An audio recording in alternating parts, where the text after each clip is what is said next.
A parte 2 da análise do Royal Rumble eu prometi que ia trazer aqui pra vocês, né? Então, bora trazer essa análise, porém, antes de a gente continuar com essa análise aí, é muito importante que você se inscreva aí no canal para que a gente possa aí bater a meta de 500 inscritos o mais rápido possível, né? Eu fico batendo nessa tecla de 500 inscritos, é uma meta aí que a gente tem, quanto mais rápido a gente bater, melhor pra gente ter aí esse apoio para continuar trazendo um ótimo conteúdo para vocês, beleza? Então, sem mais enrolações, vamos pro vídeo.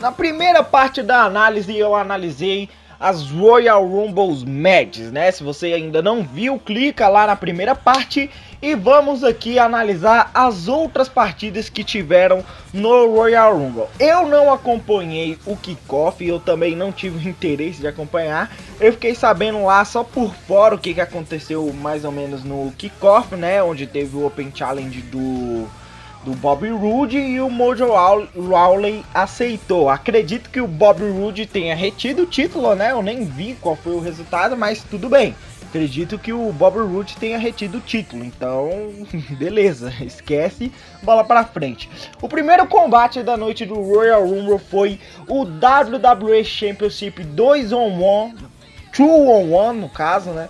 Handicap Match entre o Kevin Owens e Sami Zayn contra AJ Styles. O que eu achei assim do resultado desse combate é que o AJ Styles conseguiu reter o título, que parecia muito óbvio em vista das circunstâncias do próprio combate, porque colocam 2 contra 1, sendo que se os dois forem campeão, os dois no caso, se um dos dois pinar, os dois vão ser campeões, vão ser como co-campeões. Aí realmente tava ridículo demais colocarem 2 caras como campeões de um único título. Então, sinceramente, se a WWE ela teve essa brilhante ideia de colocar desse jeito, é porque realmente a WWE estava querendo deixar previsível que o AJ Styles iria reter o título, e que seria uma completa catástrofe se a WWE fizesse o Kevin Owens e o Sami Zayn ganharem esse título dessa maneira, né? Os dois sendo campeões, seria completamente ridículo. E o Kevin Owens também estava lesionado, né? Se eu não me engano, e com a própria estipulação, lesionado assim, ele estava vendendo uma lesão, né, na perna. E com a própria estipulação era evidente que o AJ iria reter para aumentar mais ainda a sua credibilidade como campeão, porque ele bateu 2 pessoas em vez de apenas uma. A minha repulsa para esse tipo de estipulação no Royal Rumble é enorme, cara. Eu não consigo nem descrever. Foi uma estipulação completamente desestimulante, que quebrou totalmente as minhas expectativas pro combate, fez, além do resultado ser óbvio, né, fez a gente perder a chance de ver uma grande apresentação no mano a mano do AJ Styles. E eu nem preciso dizer o quanto o Sami Zayn e o Owens saem descredibilizados com essa derrota. Acredito assim que a WWE errou muito fazendo essa estipulação, errou em todos os sentidos. O combate ele já estava se desenhando bem inicialmente, eles estavam trocando alguns moves interessantes de seus movesets, né? O Sami Zayn e o Kevin Owens dominando. De repente o AJ Styles começa a dominar o combate do nada, sem qualquer tipo de explicação possível. É simplesmente o AJ Styles sozinho batendo em 2 pessoas no meio do combate. E ficou desse jeito do início até o fim do combate. Raras as vezes o Sami Zayn e o Kevin Owens conseguiram dominar o combate. O AJ Styles começou a bater nos dois. De repente o Sami Zayn salva o Owens salva o Sami Zayn, depois ninguém consegue salvar ninguém. O AJ Styles vai lá e faz um roll whoop no Kevin Owens. O que deixou assim a psicologia do combate completamente fraca, né? Ficou por conta unicamente da venda de lesão no joelho do Kevin Owens. Porque de resto, você vê assim, um combate, não teve tanta euforia assim, do público. O público não se conectou emocionalmente com a match. O público tava dormindo ao assistir a match, né? Porque a match realmente ela tava um desastre, assim, não tava boa, tava um trem ruim, entendeu? De assistir. Porque era uma match bem desestimulante mesmo para você assistir pela lógica, como ela tá funcionando, com o texto dela.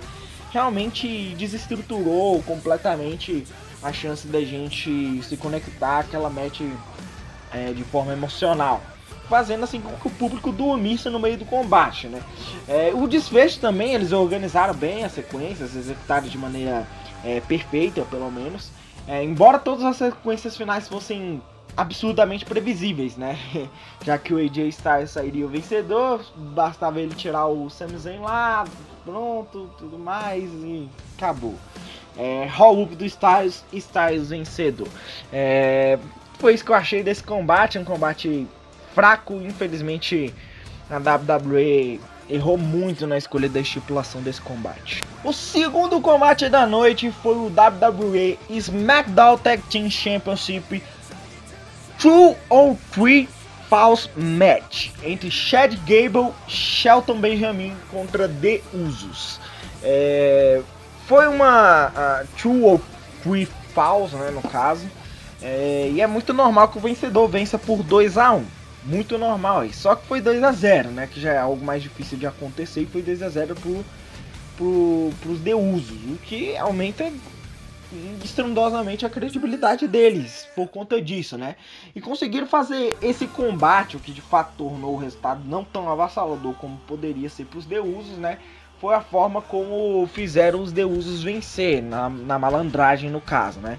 Com isso a credibilidade deles levarem esse título até o WrestleMania aumentou bastante. Vai ser muito interessante realmente ver os The Usos levando esse título até a WrestleMania. O combate, né? Eu tenho as minhas ressalvas em relação ao combate, né? Porque a dinâmica ela tava um pouco meio ruim, né? E o tempo destinado ao combate não estava tão agradável assim, né? E se iriam fazer o Chad Gable, o Shelton Benjamin perder por 2-0, poderiam ter feito eles dominarem o combate por mais tempo, pelo menos, né? E terem feito mais kickouts espetaculares dos The Usos. Tipo, os The Usos não se entregando de jeito nenhum nem pelo menos um ponto pro adversário, né? E o desfecho final do combate, né, foi bem repentino, que vendeu bem a derrota, mas desqualificou um pouco o combate, porque foi bem anticlimático mesmo. O combate parecia que ia ser muito bom, né? Até o primeiro ponto tava... Caramba, eu falei, caraca, esse combate vai ser muito bom. Aí mal fizeram o primeiro ponto, aí os American Alphas 2, né, no caso, como Deus chamam eles, que estavam batendo no Jimmy Uso lá, do lado de fora, levou ele pra dentro, pronto, roll up, acabou, entendeu? Tipo, foi uma parada bem anticlimática, bem repentina mesmo. Além disso, a psicologia do combate foi completamente um desastre, né? Além da crowd dormir durante todo o combate, eles faziam movimentos bons que não surtiam efeito nenhum na crowd. Isso porque, né, eles executaram muito mal esses movimentos de acordo com os apogeus da match. Eles introduziram praticamente nenhum elemento de embate psicológico entre eles. E os poucos embates que eles tiveram não surtiram efeito significativo pra gente se adentrar no contexto emocional da match. Ou seja, a gente não tava assim entendendo muito bem o que tava acontecendo ali. Era praticamente movie sendo jogado fora. Não tava tendo uma construção desses embates pra gente adentrar nos apogeus e nos ligando emocionalmente com eles. A gente não tava... sempre quando tinha movimentos grandiosos, não tinha uma pré-construção antes pra gente ir se acostumando com esses movimentos grandiosos, obviamente. E até mesmo o work na perna do Jimmy Uso por parte do Gable foi um erro, pois não teve nenhum sentido dentro da história. Foi completamente ignorado no final da match, né? O Jimmy Uso simplesmente esqueceu de vender a lesão. Eu nem sei se é o Jimmy Uso ou se é o Jey Uso. Eu acho que era o Jimmy Uso, mas tudo bem. E aí o Jimmy Uso, né, não vendeu nada bem a suposta lesão que ele teria na perna. E apesar disso, foi um combate que teve uma sequência bastante inovadora, que garantiu um pouco de imprevisibilidade de quais eventos poderiam ocorrer na match. Porém, né, não foi aquela grande coisa, teve uma execução meio boa ali dos movimentos, garantiram, assim, pelo menos uma fusão ali de estilos, um embate de estilos de wrestling, de uma forma satisfatoriamente inovadora, mas que não foi tão bem executada assim. O terceiro combate na noite foi a Men's Royal Rumble Match, então a gente já vai pulando pro quarto combate da noite, que foi o WWE World Tag Team Championship Match entre The Bar, no caso Sheamus e Cesaro, contra Seth Rollins e Jason Jordan. Um combate que foi o mais fraco da noite, ao meu ver, né? A vitória de The Bar foi bem coerente com o que vinha sendo desenvolvido nessa storyline entre o Seth Rollins e o Jason Jordan, né? Que eles ganharam o título por acaso e eles exploraram o fim desse curto reinado deles através de tensões entre o Jason Jordan e o Seth Rollins. E acredito que isso pode combinar aí num combate entre o Seth Rollins e Jason Jordan no Elimination Chamber. Tem gente falando aí sobre eles combaterem na WrestleMania. Eu não acreditaria que seria uma boa não, porque eu acho que seria na verdade uma boa mesmo se o Jason Jordan, o meu booking ideal no caso para isso seria se o Jason Jordan ele tornasse heel contra o Seth Rollins, né? E aí eles teriam uma rivalidade para WrestleMania, não, pro Elimination Chamber. Ambos lutariam, talvez até dentro da Elimination Chamber Match para definir o adversário contra o Brock Lesnar, né? E aí eles rivalizassem lá. Ou então um combate mesmo no one-on-one entre os dois. E aí de repente o Kurt Angle se mete aí na treta dos dois e ele fica do lado do Seth Rollins. O Jason Jordan fica irritado com o pai e de algum modo trai o pai também e vai ao combate entre Jason Jordan e Kurt Angle na WrestleMania. E ele enfim se torna o heel que ele tem grande potencial de ser, já que ele está sendo odiado pelo público, né? O combate, né, foi tecnicamente um combate agradável, com uma boa apresentação de ambas as tags, mas a técnica não é tudo e o combate foi um pouco confuso em certas segmentações lá, quebrando alguns picos de emoções. E eles extraíram muita pouca vibração do público. O público também, outro combate aí que o público não se conectou emocionalmente com a match, né? E o combate foi até demasiado curto, o que fez com que a gente não tivesse muito tempo para desenvolver algo além do habitual numa Tag Team Championship Match, né? Algo que inclusive o Sheamus, o Cesaro e o Seth Rollins estavam trazendo. Parece que o Jason Jordan nessa equação aí não funcionou muito bem. E o quarto combate, o último que eu vou trazer aqui, né, para análise, é o WWE Universal Championship Triple Threat Match entre Brock Lesnar, o campeão, né, Braun Strowman e o Kane. Quem venceu foi o Brock Lesnar mais uma vez defendendo seu título com sucesso. E essa oportunidade de disputar o Universal Championship aí que o Kane recebeu foi muito boa para ele. Obviamente, né, se você tem uma oportunidade de disputar o título, já é teoricamente muito bom para você.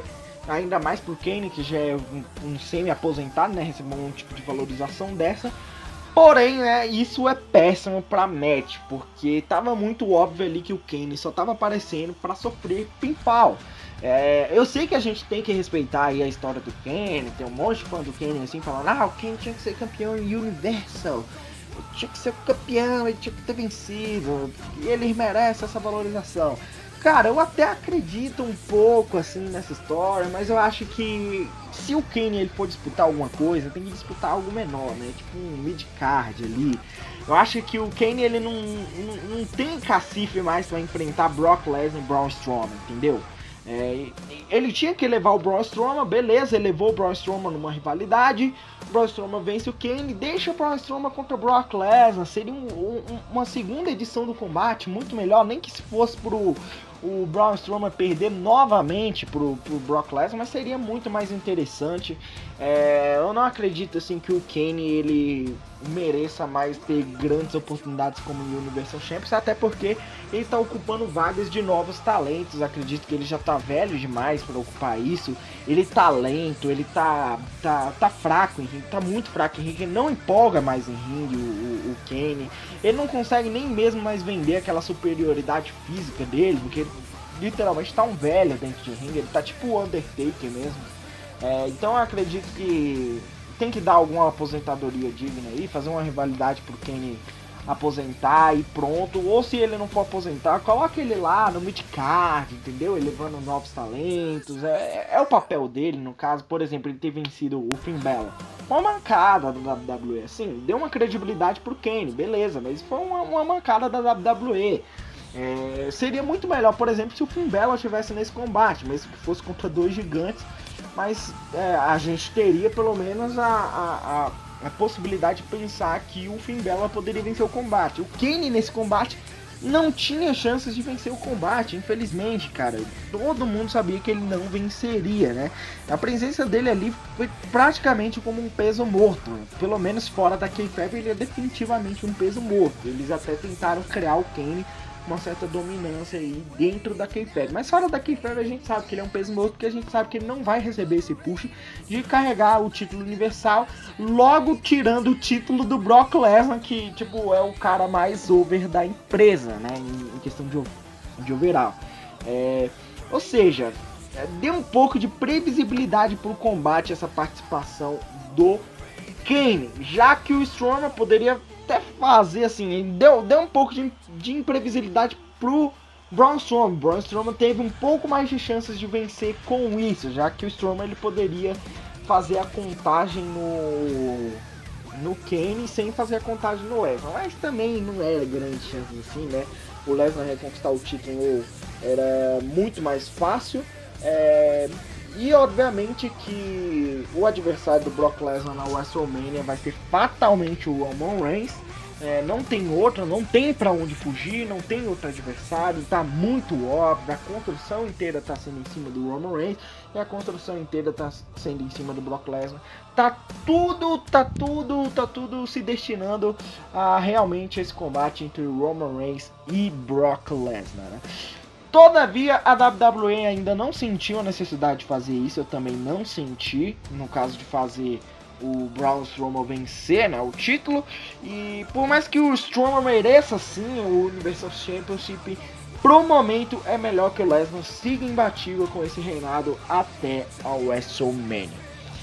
O combate, pra mim, foi uma decepção total. Fizeram e abusaram do clichê de três gigantes se batendo no ringue, mas abusaram assim de uma forma muito histriônica do que era realmente necessário, muito mais histriônica.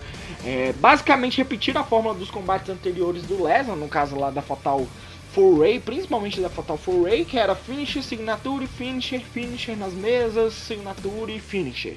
Era basicamente isso. Ou era signature ou era finisher. Só faziam isso durante todo o combate. O combate foi literalmente isso, não passou disso.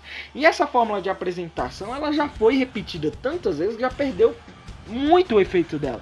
Ela funcionou muito bem lá no SummerSlam, só que com a diferença que no SummerSlam eles conseguiram empregar um ritmo na match muito melhor. Até porque tinha Strowman, Samoa Joe e o Roman Reigns, que são três caras que conseguem ritmar muito bem a match, né?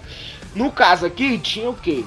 Tinha Strowman, Brock Lesnar e Kane. O Kane não consegue manter um bom ritmo da match, ele é lento, cara. Ele é lento, ele estragou, e a presença dele estragou completamente esse combate. Não deu chances nenhuma pro combate funcionar. Ele fazia ele fazia, por exemplo, lá como é que é o nome? O Chokeslam. E nem parecia que ele tinha força para aquilo. Quando você via ele fazendo Chokeslam, a gente via claramente que o Brock Lesnar pulava e que o Strowman pulava, porque ele não tinha força para fazer. Então assim, não tinha credibilidade nenhuma essa participação aí do Kane. Então é isso daí, né? Terminando as análises, para concluir, Brock Lesnar contra o Roman Reigns na WrestleMania, AJ Styles contra Nakamura na WrestleMania também. Vamos ver aí se vai ter uma rivalidade entre Jason Jordan e Kurt Angle na WrestleMania. Quem vão ser os participantes da Elimination Chamber Match, que vai definir o adversário contra o Brock Lesnar? Provavelmente vai ser o Roman Reigns que vai vencer. Vamos ver aí também como é que vai sair aí essa questão dos títulos de tags.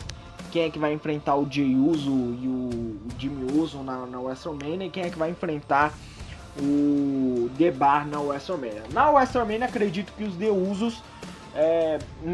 Usos, né, no caso, eles vão enfrentar, não sei, alguma tag nova, talvez o Authors of Pain. talvez o Autos of Pain seja os caras a enfrentar, né? Dois gêmeos, pra eles não são gêmeos, mas dois gêmeos praticamente enfrentando outros dois gêmeos. E seria muito interessante se o Autos of Pain já chegasse ganhando na WrestleMania o título de tags do SmackDown. O SmackDown precisa muito mais do Autos of Pain do que o Raw. Eles colocaram no Raw aí, sinceramente, não de sacanagem, né? Estão querendo estuprar o SmackDown, mas tudo bem.